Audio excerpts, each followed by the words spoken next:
आज के दौर में जहां कुछ लोग लोक लज्जा के डर से घुट घुट कर जीना पसंद करते हैं, वहीं उत्तर प्रदेश के फतेहपुर से साहस और अटूट प्रेम की एक ऐसी कहानी सामने आई है जिसने समाज की रूढ़िवादी सोच को जड़ से हिलाकर रख दिया है। देखिए शादी के इस स्टेज पे बैठे इस नवदंपति को। चेहरे पर मुस्कान है और आंखों में एक दूसरे के लिए सम्मान। यह कोई साधारण विवाह नहीं, बल्कि अन्याय के खिलाफ एक बड़ी जीत का जश्न है।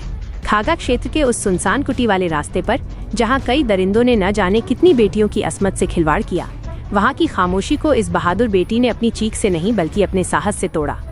बताया जाता है कि उन दरिंदों के खौफ से कई लड़कियों ने तो अपनी जान तक दे दी, लेकिन इस पीड़िता ने ठान लिया था कि वो इन भेड़ियों को सलाखों के पीछे पहुंचाकर ही दम लेगी। संघर्ष की ये राह आसान नहीं थी। जब पीड़िता इंसाफ के लिए थाने पहुंची तो वहां व्यवस्था और राजनीति का वो चेहरा सामने आया जिसे देख मानवता शर्मसार हो जाए। स्थानीय थानेदार ने सत्ता के रसूख और नेताओं के इशारे पर आरोपियों को बचाने की हर संभव कोशिश की। इस मामले में एक भाजपा नेता का नाम भी प्रमुखता से सामने आया, जिसने अपराधियों को संरक्षण देने और पुलिसिया कार्रवाई को प्रभावित करने का घिनौना कृत्य किया। लेकिन कानून के हाथ लंबे थे। पुलिस ने न केवल मुख्य आरोपियों को दबोचा, बल्कि अपराध को शह देने वाले उस भाजपा नेता को भी गिरफ्तार कर सलाखों के पीछे भेज दिया। जब मामला एसपी अभिमन्यु मांगलिक के पास पहुंचा तो न्याय का पहिया तेजी से घूमा। तत्कालीन कोतवाल रमेश पटेल को निलंबित किया गया और मुख्य आरोपी पर 1 लाख का इनाम घोषित कर उसे मुठभेड़ के बाद गिरफ्तार किया गया। घटना भले ही कानपुर के नौबस्ता में अंजाम दी गई थी, लेकिन इसकी गूंज पूरे प्रदेश में सुनाई दी। समाज कह रहा था कि अब इस बेटी का हाथ कौन थामेगा, लेकिन समाज की उन दकियानूसी बातों को दरकिनार करते हुए उसके मंगेतर ने एक मिसाल पेश की। उसने न केवल अपनी जीवन संगनी से किए हर वादे को निभाया, बल्कि पहले मंदिर में और फिर पूरे धूमधाम से बारात ले जाकर वरमाला पहनाई। जनप्रतिनिधियों और हजारों लोगों की मौजूदगी में इस जोड़े ने 7 फेरे लेकर ये साबित कर दिया कि प्रेम किसी हादसे का मोहताज नहीं होता।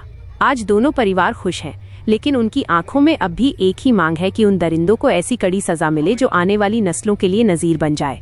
सलाम है इस बेटी के साहस को और सलाम है उस दूल्हे की सोच को जिसने समाज को एक नई दिशा दिखाई है। तरीके से देखते हैं, क्या कुछ कहना चाहेंगे? क्योंकि जो घटनाक्रम रहा है, हालांकि पुलिस ने सभी अपराधियों को पकड़ दिया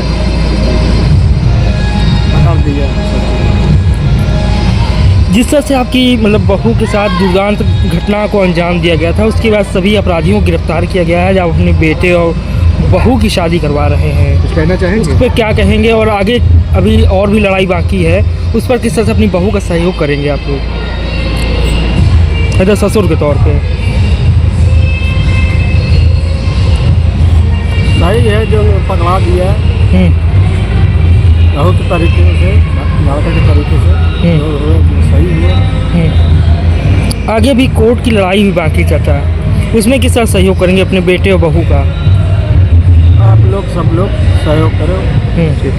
आज कैसा देख रहे हैं? आज शादी सही देख रहे हैं। आज खुशी है परिवार में? खुशी है परिवार में। क्या नाम है आपका? राजकुमार। आप लड़के के पिताजी? लड़के के।